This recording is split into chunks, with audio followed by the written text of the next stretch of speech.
Well, my name is Myrna Crossley. I'm a band member of the Songhees Nation and also Esquimalt through my mother's side. So my grandfather, he was from Esquimalt, and my grandmother, she was from Songhees. My father, his lineage, he is second generation settler of English descent. And I live here on the Sartlip Reserve, where I've lived since 1990. I've met my husband here, and we were together from 1990 until 3 years ago when he passed. So this remains my home. This is my community so far. I might go back to roots in Nanaimo because that's where fourth generation grandmother came from, and my family has come down and asked me to return there. So that's possibly a possibility I might have. And it's all linked with my weaving. I'm a Coast Salish weaver, and I first started weaving in 1993 through my teacher, Rita Bob. Rita was part of a group of women who revitalized weaving, Salish weaving, traditional. She lived on the mainland at the time, and that's where I think there was probably around 10 or 11 women, I think that's what she said, that really were serious about relearning that and bringing it back to their communities. So she brought it back to Saanich, and I started learning from her, and I continue to keep in touch with her. She'll always be my mentor and beautiful weaver. And there was a group, I think, of 10 women that took the workshops with Rita. I think a few of them still weave, but I loved it. And I continued weaving. I try to do a couple of weavings a year. I raised my children and lots of kids. I had lots, not just my own two, but other children that I raised. And then I helped my husband with his art career, kind of doing the administration end of that. So I was really busy. So I didn't have a lot of time to spend on the weaving that I do now. So in the last, I'd say at least 5, if not more years, I've been primarily weaving, and now it's 24/7. I just weave every day. I spin my own wool. I use natural dyes. I'm trying to use more traditional dyes. I stay away from store-bought, if possible, dyes, unless somebody has a color that they want and I can't achieve it through nature. But primarily plants, berries, barks, just starting to learn to use lichens, mushrooms, and berries. So, And how does a working day for you look like if you start working with a material like? usually I have to, there's a lot of protocol around weaving too, in our culture. So whenever I'm doing any type of weaving, I have to have a clear mind. The teachings are that your energy is being put into that blanket. So depending on who I'm weaving for, what's the reason I'm weaving this for, it could be somebody having a significant change in life. Maybe they've achieved something, or maybe their family just wants to recognize whatever it is, that's happening in their life. So I'll meditate on that. I'll start my day. I get up early, and as soon as I open my eyes, I go into prayer mode and meditation. So I say my prayers in bed as soon as my feet get on the floor. And then I come and I'll do a smudge in my kitchen, and then I'll go to the ocean. And hopefully if I get up early enough, I'll watch the sunrise in the east. That's kind of the teaching too, wake up with the sun and say your prayers there as well. And then once I've done that, then I'll get to my work, clear any negativity out of my body as much as possible. And it shows in your work. If you have tension, that tension transfers to your weaving. So that part is really important. I'll also go for long walks or hikes to release tension and keep my mind really clear and positive. I have to have positive intentions. And if I don't, then I stay away from the wool. I won't touch it. And then I usually try to get all my spinning done in bulk. So when it comes to dyeing, it's all ready. I'll have probably, right now, I probably have enough wool for possibly a year in certain colors that I use quite regularly. Like nettle, I use quite a bit. It's a spiritual plant to me as well. So I keep nettle in all my weavings, the nettle dye. And then the other ones are seasonal. So I'll try to go collect all the berries that I can, might freeze them. And then mushroom time, I'll have to do a lot of wool with the mushroom. So I have to do a lot of bulk dyeing in order to spread it out over the next year or two. What I hear out, it's really more like it's also a way of living to be a weaver, right? It's like a certain attitude you do, like your daily structure, like the responsibility I find interesting, right? You carry as well with your energy what you say. You don't work if you feel, okay, there is tension in my body. That's very, very interesting, because I noticed that from myself as well. Sometimes I have these days when I know I better should stay away, but then maybe I don't do it. And then I make something, and then most of the time it goes very warm, right? Exactly.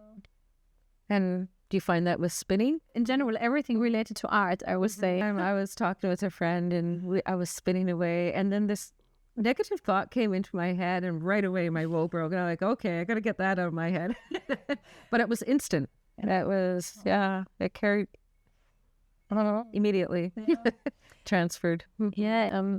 The first time when we met, you told me about like what you weave as blankets, right? So it's like kind of sacred blankets for ceremonies. So maybe you can tell us a bit more about the meaning, and also the value and the importance it carries, and blankets you create. Great. I do weave blankets for cultural purposes. So, for example, if somebody's getting a new name, because in our culture we get Indigenous names handed down to us, and it has some history to it. It might go back several generations, this name. So often when a person gets a name, they also get a blanket put on them. So that weaving will be a sign of teachings and all the good intentions. And people will come, when that blanket is put on that person, it's a form of protection too, including a headband. It's like a shield. So it's also a blanket of love and protection and a shield. So people will come up and offer words of advice, or, share stories with the person that's being blanketed. There'll be witnesses that will see the whole process take place. We have a system in place where normally you can have 4 or more witnesses. So if that story needs to be retold, you can go to any one of those witnesses and ask them to tell that story again from their perspective. And when you have 4, then nothing is getting missed, and it's from each perspective as well. So that's part of our system of keeping our oral tradition alive. So there lays a lot in this, rituals around or with the community in general. Like everything is kind of held also, or there is a lot held by the community when it comes to these rituals. Right? Yes. We'll also use blankets for weddings. Like a bride and groom, they'll be blanketed with one blanket to show their unity. So it'll be a larger blanket. And when a bride and groom are being married as well, they'll put blankets on the floor. Back in the day, they would have been woven. Now they're store-bought. But people would come and put a blanket down where they're going to stand, people in their family or friends, and it just showed all the love and respect for that couple or the person as they lay more and more and more blankets. So you can have a pretty high pile of blankets that you're standing on. And that just shows that the community loves you and cares for you. And it's also another sign of protection. And when they jump off after they're married, then people run and grab the blankets on the ground, and it's kind of like a nice little keepsake. And so the material, you say you spin your own wool. So what kind of wool is that? I use sheep's wool, but back in the day we had a little Salish woolly dog.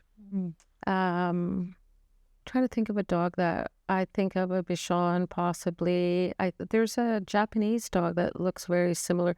It's almost like a Samoyed, like a mini Samoyed look. It was really cute.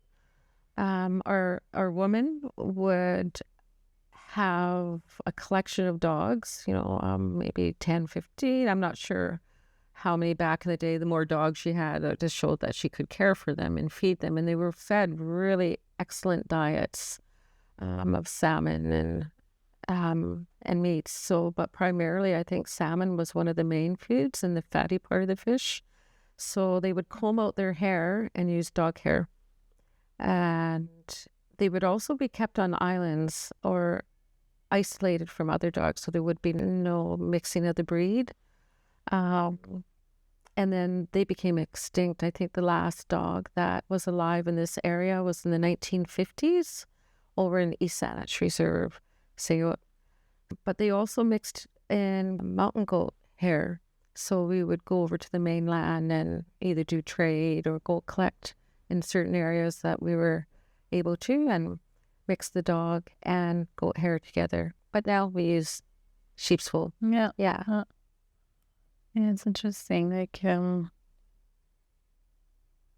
this also living together, and also that it's like that the women really took care of the dogs, right? There was a kind of a relationship also between the material like they worked in with, right? And so it's kind of moved through like the creation. Then that's very, very interesting image. Yeah. Yeah. So there's been a lot of talk about the Salish woolly dog lately, which is it's nice because it was kind of forgotten. I think people just didn't even really pay attention to it until I'd say the last 4 years when somebody came across a pelt in the Smithsonian Institute. It had been tucked away, hidden away, and it was all by accident, kind of, in a sense. They went to study something else and found this pelt.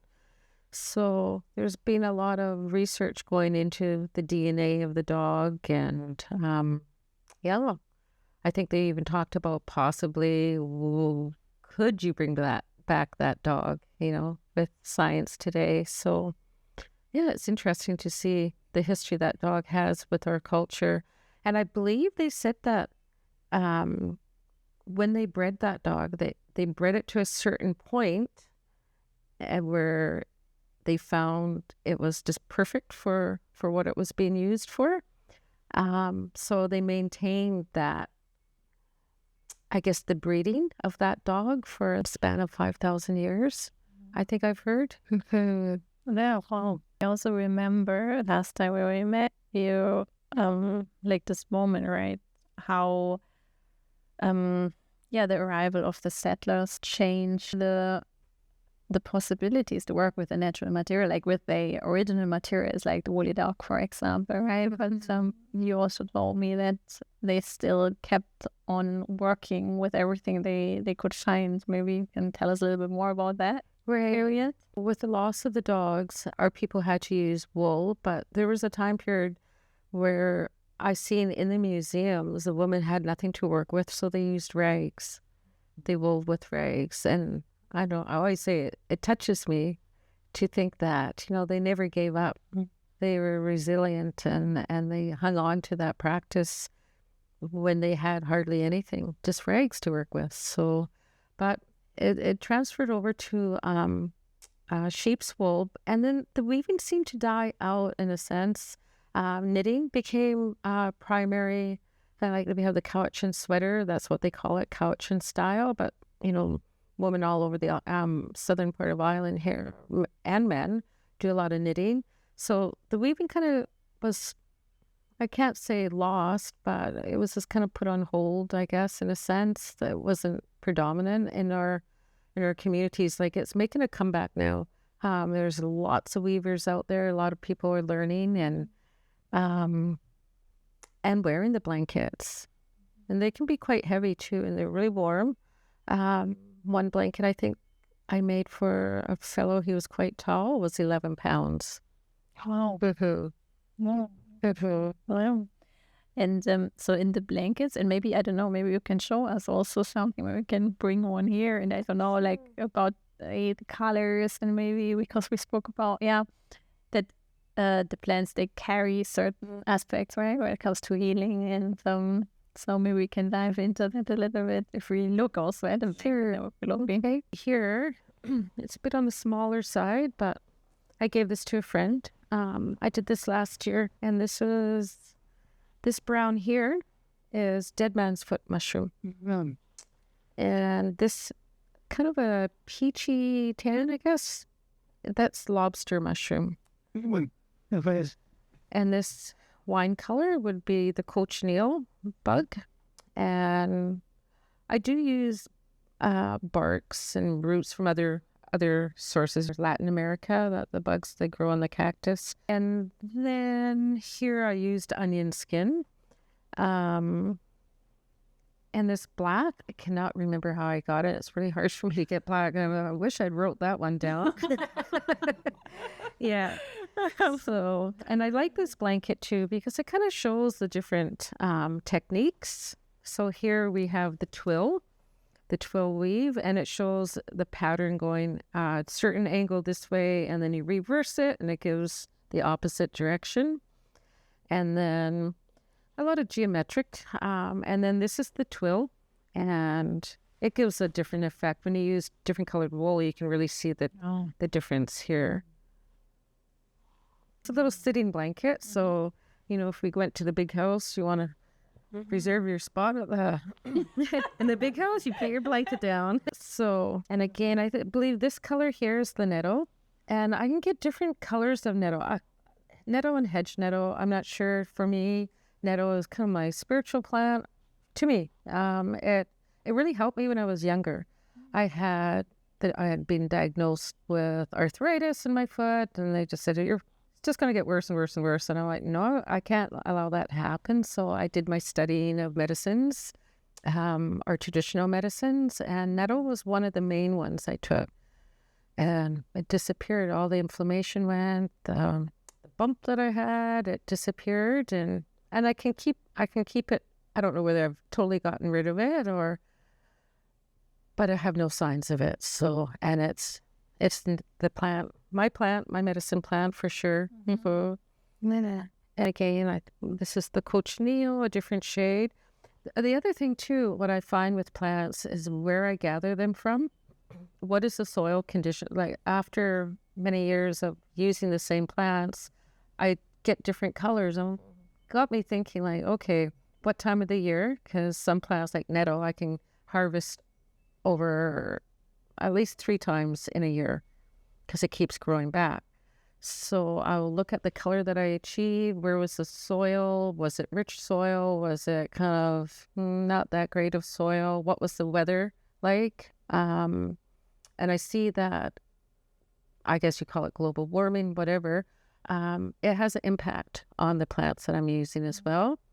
Like salal berries, for instance, there will be a short window of time to gather them. And if I don't get out on the land at the right time, I'll miss that for another entire year, which happened last year. I was off by 1 week. I kept checking on the plant. It wasn't ready. And I thought, okay, I'll give it another 2 weeks. But when it did arrive in the area that I was harvesting, it matured, and it was so hot that they all dried up and shriveled and dropped off. So it makes a difference. Yeah, so it's really also close in connection with the cycle of nature, right? Your work in colors was like this relationship, right? You establishing, I guess. You do. There's certain areas that I will go harvest, particularly like the arbutus bark. I have a hill that I go to. And I don't know, they say the forest remembers you, and I believe it does. When I go in there, I speak and I give thanks and gratitude, and I'll make an offering before I harvest. And that's my protocol, and a lot of people do that. And they say the plants recognize you. They get happy when they hear your voice. And I do. I almost feel like the energy, it hits my body when, especially in the places where I go on a regular basis. I just feel like a tingling all over. And then this is another one. Now, this is just a fun blanket that I did, but it just shows the direction, the weave, can take the little zigzag, the straight lines. I see the connection with weaving and dyes and medicines. I'm always seeing that connection. And how Does that make like how would you describe that? well, like nettle is a cleanser throughout your whole body, and it's it's good for your hair, your skin, all parts. And then when it comes into your blanket and gives color, I like to think that that medicine is still working in a different way, rather, not internally but externally. Yeah, they're very calming, I find, right? They have a calming energy. We're doing those. They're warm. They're definitely warm. But they knew what they were doing back in the environment because they're longhouses and no doubt were, fairly cold. So, and then we would spin with a spindle whirl and be about 6 to 8 inches, a little round disc with, the axle, and then spin, hold it and spin over either our leg or on the floor. I read somewhere it's a painting, right, of that.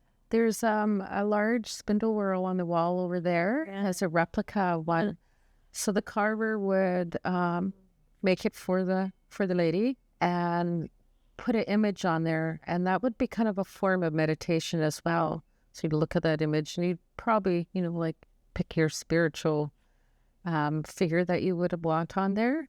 And often, you'd sing a song while you're spinning, just like go into that meditation state. And what I thought maybe, I don't know, because I see like you are working on a piece right now. What you said, like normally when you finish in the evening, you put something over it, right? Right. Because in our teachings, everything's alive. So you want to protect your work. You treat it like your child, your baby. So we cover up our weavings at the end of the day with a blanket and put it to bed, so to speak. Yeah, you just keep all negative energy away from it. That's another way, like you wouldn't want anybody, with any kind of negativity touching your work. So, yeah. And it's really funny because most people, they always say, may I touch it? And it's just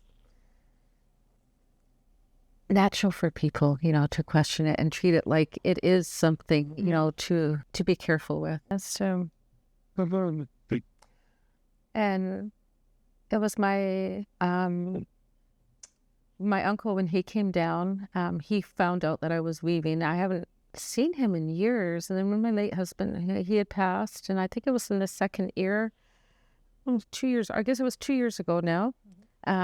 My uncle came down when he found out I was weaving, and it turns out that my fourth generation grandmother, her name is Swanemia, she was a midwife, she delivered babies, and she was a weaver, and she was a medicine woman. And she had woven these blankets. I think they're probably 150 years old. And it was woven with woolly dog and the mountain goat hair. So he asked me to replicate them, but he also came with other purpose too. He wants me to return up to Nanaimo and possibly live there part-time.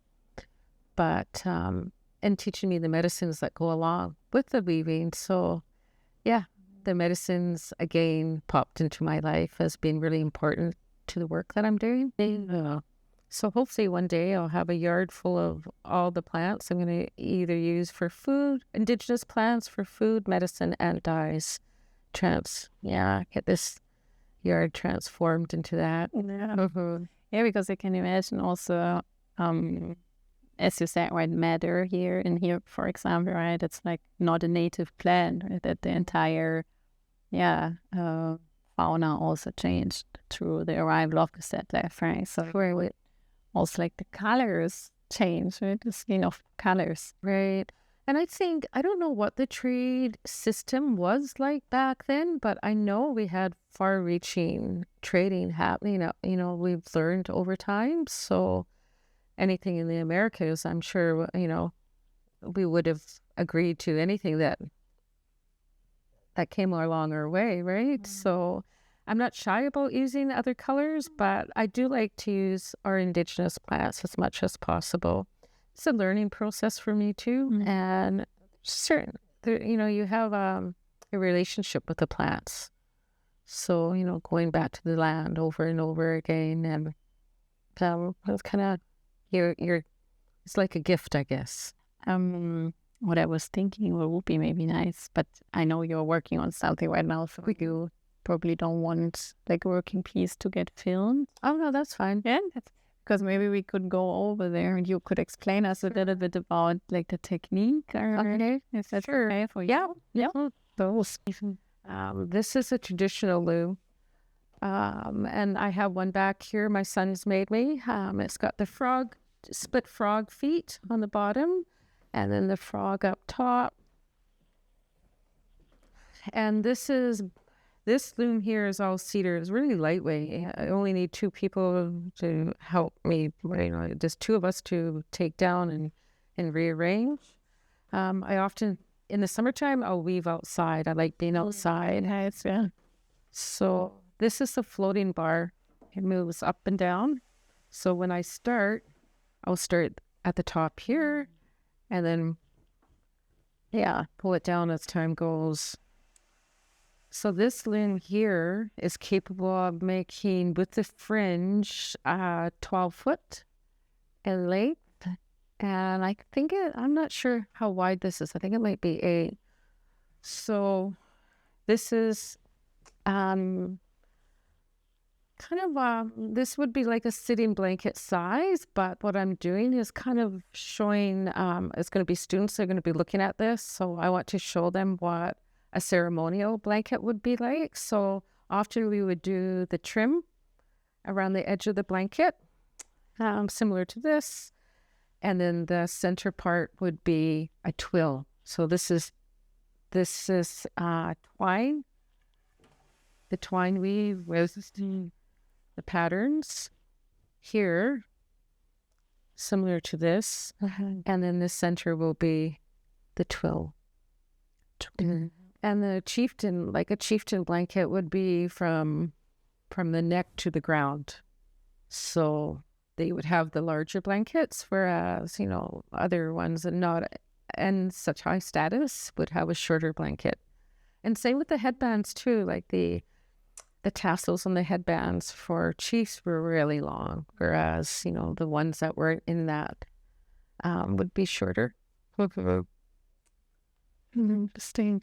And then cedar is really important to our people as well. So I made this one for my niece's graduation. So this is cedar bark that I soaked and pounded. I had 2 rocks that I would, beat the cedar with and break it down so it became a little more fibrous. And then came in with wool and did this. And then I had a friend, he did the leather work on here, which is kind of nice because it's really rough. So the next one I'm going to do, I'll wrap it more around this seam here. So it's, as you say, right, it's also learning for you a little bit, right? That's what Jess also told us, like, your last husband, like, also had to observe and to learn again the own craft, right? So like the knowledge was also a little bit, like the teaching of the knowledge was a bit disruptive, right? And right now it's just, okay, we dive into that knowledge. And I can imagine it's for you with this weaving as well, right? And, Exactly. Like the art form, the Salish art form was just about disappeared. And my late husband was one of a handful of people who really worked hard at bringing it back. And he had to go to the museums to study and learn because there was nothing in existence hardly other than private collections in museums. So, and I think that's what's happened with weaving too, as a group of women, thank goodness for them, that, did their research and learned and then passed it on. So that's another responsibility when you learn something in our culture. You don't hold it for yourself. You don't use it like a weapon, like, you have all this knowledge and nobody else does. It's your responsibility to share that knowledge with others. So if anybody comes and wants to learn, I always say yes. I mean, that's my responsibility. And then, I have an old treadle machine here. that I fashioned with a spinner head, but we would have used a spindle whorl. And this is a replica of one of the spindle whorls that I'm not sure where that spindle whorl, which museum it's in, but it would have been probably 6 to 8 inches and normally made out of maple. So, and then you have all different kinds of symbolism also on the spindle. Like how is this related? Like the storytelling through the images. Right. So the spindle whorl, the carver would carve something that the woman would want, probably a spiritual image. So like this is called Sosalton. I think that's the Sanchothan word for spindle whorl. And here you see the human in the center and the mouth where the axle goes through. It's like she's telling the story, or they're telling their story, and protected by wolves, spiritual wolves. And this is the raven trickster. And I'm not too sure about this one. I know they have that at the University of Victoria. It's communication. Frogs are big in our culture. They signify change, spring. When you hear the frogs croaking, that means the winter dancing has come to an end, that you need to put everything away, all your winter activities, and get ready for new life. It seems like in our culture, everybody has a responsibility of some sort. Everybody has a gift, I guess, to learn. And once you have that, then it's your responsibility to, interact in your community and carry that gift and use it and share it. So, I mean, like my sons are carvers, so they do their work. They do their traditional work as well in the carving, like making grave markers. So that was passed down to them. So that's their responsibility and how they contribute to the community that way. And as well as, the traditional carvings that are going to be used in ceremony. And then same with myself with blankets. And I do work a little bit with medicine. So if somebody comes for medicine, it's my responsibility to go harvest it, prepare it, and make it for that person. Other people, it might be language, like they're fluent speakers. So, we'll work together, I'll show them weaving, they'll teach me the language, that type of reciprocal relationships. Mm-hmm. There's, reciprocity in our culture, a lot of that. There is a lot of connection, between nature and humans. I mean, just the whole process. When you think about the wool itself, it comes from that sheep, so that, that needs to be cared for. There's people that do that work along with those animals, and then it comes to us. We have to, everything we use, like the tools that we use, it comes from nature, of course, right? And then the dyes and the medicines that go along with it. So we're kind of out on the land quite a bit in the weaving area. If you're going to use your natural dyes, and you're going to be looking at the seasons and like you said, the rhythms, the rhythm of the season, and you have to be really observant too, and keep an eye on things so you don't miss out on your opportunity of harvesting. And things are changing so fast, so it's really difficult. Sometimes I find it really hard because I don't have access to the land like we did before. I think the forest companies, they've gated off areas, so you can't get in there now. And traditionally, like my band, we're in Victoria, so we don't have the forest that we did before. And this Greater Victoria area was a Gary Oak system, where we had camas, which was a main staple in our diet. And I think the Gary Oak system of Victoria, I think it's only 2% of Victoria's left system. And it was really important. It was our food, it was our trade. That's where we harvested all our foods. So it's been difficult to do things the way, we would have a long time ago, because we just don't have the land base.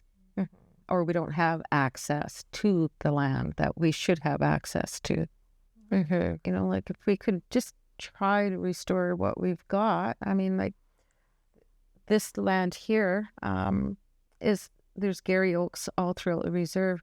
So, but they're getting choked out by the ivy. So, there is a constant battle trying to keep the ivy off the trees, and there's just not enough hands. You can see some of the trees out there have died off from the Gary, from the ivy, and they've been choked out. And our women were the caretakers of the camas system. So they would plant the camas and harvest it. And there was 2 types of camas. One was purple and one was white. The white one was the death camas. So they would plant death camas here and there, and you can't tell the difference when you're digging it up and harvesting it. So nobody would steal somebody's other camas. Like protection. Yeah. So they were the real estate people. The ladies were. Yeah. So, and they would have burnings too. Because we didn't want the evergreen forest encroaching on the Gary Oak system. So they would burn back, do controlled burns to maintain the Gary Oak system as well. Mm-hmm. I think it was my late husband was saying he had read somewhere that when they came in on ships, they were stunned by they said it looked like an ocean of waves of purple flowers because they were just covering the land. And I believe that's from Nanaimo South. And I've been told that we think of Vancouver Island as the rainforest, but from Nanaimo South, it's more like the Mediterranean. It's drier and hotter. And then you go further north of Nanaimo, then it starts to change into that rainforest type climate. Mm-hmm. But this area was quite dry, actually. Okay. As a weaver, like how you work now, and when you're maybe looking towards the future, is there something you would wish for yourself? In my weaving career, I would love to be able I'd like doing large pieces. I'd like to do more around clothing, dresses and vests, or just explore. And then meeting other people too, other weavers. I would love to do kind of a road trip and meet the ladies up north in Alaska and the Queen Charlottes and all along, the interior of BC, the Chilkat weavings and Raven's Tail. Mm-hmm. Meet other weavers and maybe do a little traveling too. I did meet one lady from India. Her and I worked together. And she was into fashion, but she brought me a book on the weavers from India that were very similar to our weaving style, apparently. And then I think in the Ukraine, too, there's weavers that are very much like our style of weaving. So it's one thing about weaving. I mean, that's something that is worldwide, right? So, no, I guess just being rooted to the land is important for everybody, generally mankind will have that connection. And the love of the land and the love of your people, I think is really important. Making that connection and trying to find peace, because you gotta have peace in order to, move forward, I think. And I think this is a really trying time for everybody. So finding peace is really important. What I found very inspiring from what you said, how you have the relationship with your craft as well, but what really stays with me is when you feel irritation or like are not really aligned within yourself, you don't create, you don't put that energy into your creation. And I think this is really an important, let's say, advice maybe for everything what we do, because I think a lot of damage happens because we act out of a place of unbalance, right? Then out of a place of irritation, and then the outcome is also more unbalance and chaos. So I think that's a very beautiful, strong sharing for me.